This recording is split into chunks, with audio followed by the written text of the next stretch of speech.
Magandang umaga mga bossing. Ang ibabahagi natin ngayon ay galing sa libro ng Dama.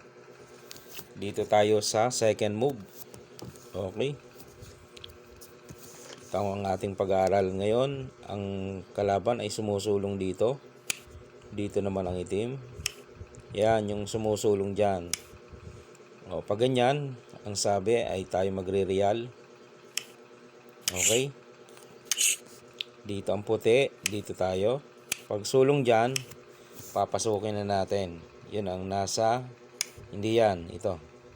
Nasa libro, yan. May sumusulong dito. Meron naman dito. Dito muna tayo sa old version. Natira ng puti. Old version, okay. Dito lang tayo. Yan. Ang puti naman, kung susundan niya ang libro niya, dito siya. Sasaluhin mo lang yan.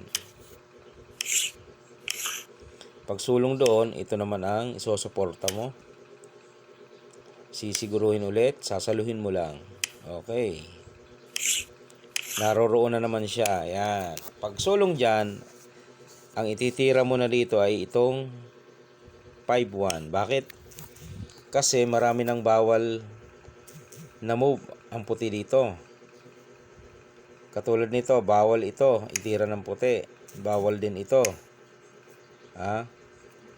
Bawal din yan. At lalo namang bawal ito. So, bakit ko nasabing bawal? Isa-isahin natin. Kapag dito siya sumulong, bawal ho yan. Delikado ang puti dyan. Bakit? Kasi titirahan siya dito. Pagkain niya, sasabayan dito. Kakain pa puti Yun, kakain naman itim. Madadamaan siya. Okay?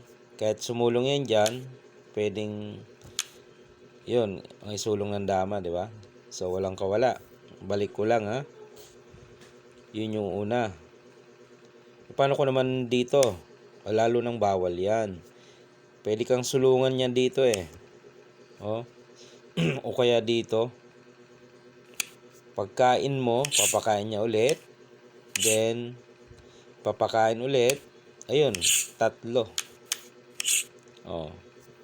Ito, pag idinama mo, captured.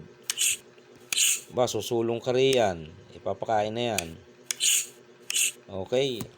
So, maraming bawal ang sulong ng puti doon.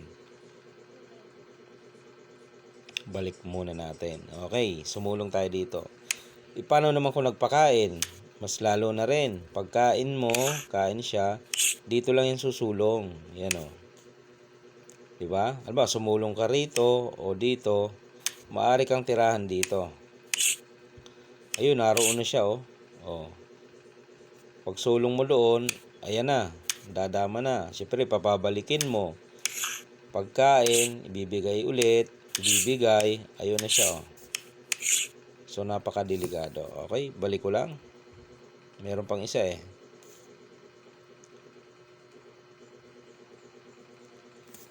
Yung isa ay dito, no? Pangit naman kung dito, pwede nang mapasok. Paano kung dito? Mas malala, mga boss. Papakainan ka dyan, Dito, kain dalawa, dama siya doon. Ayun, di ba? Okay. So, ano pala ang pwedeng itira dito ng puti? Ayon sa libro naman ng mga gumagamit ng first move. Dito naman siya. Okay? Diyan naman, ang tira ng itim, ayon sa rekomendasyon ng libro, para hindi na tumagal, itirahan mo na nito. Kasi kung patatagalin mo, pwede naman. Pwede kang tumira dito, pwede kang tumira dyan. Yan, pwedeng tumagal pa. Ngayon, kung ayaw mo nang tatagal pa, pwede mo nang tirahan siya dito. Rekomendasyon niya ng libro. Yan. Dyan, syempre, para mabawi yung lugi ng puti, tatatluhin niya naman, di ba? Ayan tatatluhin niya. Para parehas lang. Yan. Dito, pwede pa rin matalo ang puti once na mali ang kanyang sulong. Kasi dapat tabla lang ito Diba, sumulong siya dyan. Titirahan siya dito ng block. Yan. Ngayon, pag nag-interest dito, nag-interest ang puti dyan, yan, matatalo yan mga boss. Maaari siyang matalo. Bakit? Susulong na yun dyan eh. Pwede na yung sumulong dito. Sulong siya doon, dito siya. Di ba? Pag sulong doon, yan, pwedeng pakainan, tapos ganon. Yan. Yan ang kalalabasan. O. Pag tinakpan mo, pwedeng pa. Di ba? Ayan o. Pero yun dapat ay tabla lang, no? Kasi mali lang yung, kasi pag sulong dito,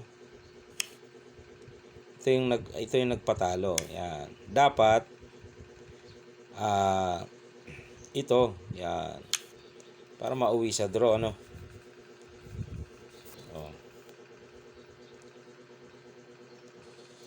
Susulong siya dito. Mauwi sa draw.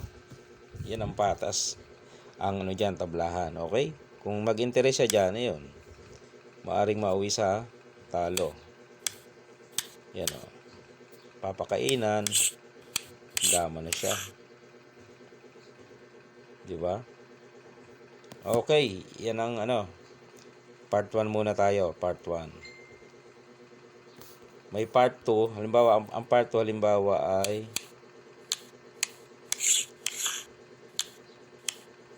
dito tayo, no?